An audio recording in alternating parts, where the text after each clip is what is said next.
Bonjour Gilles Boeuf, nous avons le plaisir de vous recevoir aujourd'hui, un éminent spécialiste de la biodiversité, qui est aussi encore aujourd'hui professeur à l'université Pierre-Marie Curie, et pour finir, vient d'être reconduit comme conseiller auprès du cabinet de Ségolène Royal, chargé de l'environnement, de la biodiversité et du climat. Première question qui nous vient à l'esprit, Gilles Boeuf, c'est de savoir en quoi consiste ce rôle de conseiller auprès du ministère de l'écologie. Ce rôle, en fait, c'est d'amener de la science dans un cabinet ministériel. C'est rare, hein, il faut le reconnaître. Et je salue le courage de Ségolène Royal qui m'a fait venir avec elle. Donc c'est d'éclairer effectivement un cabinet et une ministre, en l'occurrence, sur des grandes questions aujourd'hui qui nous touchent, uniquement sur des bases scientifiques. Je suis un scientifique et pas autre chose que ça. Hein. Moi, je suis venu là pour aider. J'étais venu en fait pour deux buts. Pour la COP21, faire reconnaître le rôle de l'océan. Je me suis également beaucoup battu pour faire reconnaître que le vivant est le principal révélateur du climat qui change. Donc c'est vraiment mon rôle aujourd'hui. Donc je travaille avec elle pour des conseils, préparation de discours, des textes. Hein. On émet beaucoup de textes qui touchent un petit peu à tous les domaines, dont d'ailleurs celui de la chimie, puisque la chimie c'est quand même la communication essentielle du vivant. Donc voilà, en fait je suis là pour réfléchir, faire des documents élaborés sur des bases scientifiques. Merci. On voit au niveau de votre parcours que vous avez un parcours scientifique extrêmement bien rempli.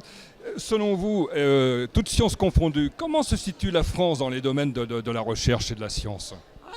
On est pas mal. Regardez en physique, le nombre de prix Nobel de physique que la France a obtenu depuis une quarantaine d'années, avec des moyens considérablement plus bas mis pour la recherche que les États-Unis par exemple. Hein. En chimie, on a eu quelques très beaux prix Nobel de chimie aussi, hein, à des époques récentes. En physiologie et médecine également. La France, je dirais, elle a des caractéristiques intellectuelles qui sont très particulières. Les chercheurs français sont très prisés à l'extérieur. Hein. Quand on va aux États-Unis, on voit le nombre de Français qui sont là. Puis il y a des gens un petit peu de tous les pays du monde. Il y a vraiment un goût pour la recherche fondamentale. Et ça, c'est un de mes combats, maintenir l'effort de recherche fondamentale. Ensuite, intelligemment, faire les applications en conséquence. Comment est-ce qu'on applique cette science fondamentale? Comment on développe les sciences de l'ingénieur? Comment on développe les technologies? Et la chimie, bien sûr, a bien sa place ici. Et puis enfin, comment on transforme ceci en matière d'emploi? Hein, l'entreprise privée, pour moi, est fondamentalement liée à ceci. Une recherche fondamentale qu'elle ne fera pas, parce qu'il n'y a pas d'intérêt à court terme. Il faut que les États la maintiennent, cette recherche fondamentale. Ça, c'est vital pour moi. La recherche finalisée, avec toutes les sciences de l'ingénieur qui vont avec, et l'entreprise privée qui transforme ça par la suite en emploi. Et je pense qu'on fait des efforts en France. On n'était pas très bon à ce niveau-là pour ces relations entre ces différentes entités. Ça vient maintenant. Aux États-Unis, c'est banal de voir un chercheur public qui également travaille comme conseiller dans une boîte privée. Ça vient en France, mais tout doucement. Il faut que ça s'améliore. Le village de la chimie en est un peu un témoignage où on remet ensemble les entreprises et l'université pour essayer de mettre les étudiants qui puissent trouver au même endroit l'ensemble des connaissances. Tout à fait. Vous avez écrit un article il y a peu de temps dans le Catalyseur, qui est le journal de l'Union des industries chimiques de l'Île-de-France, où vous nous parlez d'écologie chimique. Oui. Vous pouvez nous développer un petit peu cela ? Bien sûr. Alors l'écologie, c'est quoi ? C'est une science, hein. À ne pas confondre avec l'écologisme, qui n'a rien à voir. Hein. C'est la science écologique. C'est la science des relations entre les êtres vivants et avec leur environnement. Et la chimie, elle est partout. Quelle est la principale communication dans la nature ? La chimie. Hein, quand on est dans des états un peu dépressifs, on est au contraire euphorique, c'est de la chimie tout ça. Hein. Et on s'intéresse beaucoup, nous par exemple, aux questions de remédiation aujourd'hui ici. Comment on va utiliser de la chimie de la nature pour retraiter des sols qui ont été pollués par des mécanismes industriels antérieurement, c'est ça. Donc la chimie, elle est absolument présente partout, elle est vitale.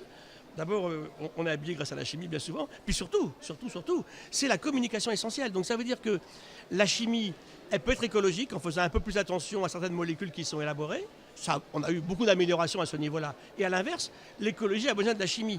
Parce que comprendre la communication entre les êtres vivants sur la chimie, c'est pas possible. Et moi qui suis un marin, c'est particulièrement important dans l'océan parce que ce milieu, bien sûr, est beaucoup plus dense et beaucoup plus visqueux que l'air. Donc le messager chimique est fondamental, hein, à des doses des fois absolument infinitésimales. Et j'aime beaucoup, moi, le mariage de la chimie et de la biologie pour déceler des molécules à des niveaux tellement bas que nos matériaux classiques n'arrivent pas à le faire. C'est par la biologie qu'on y arrive avec des anticorps ou des choses comme ça, par exemple. Hein.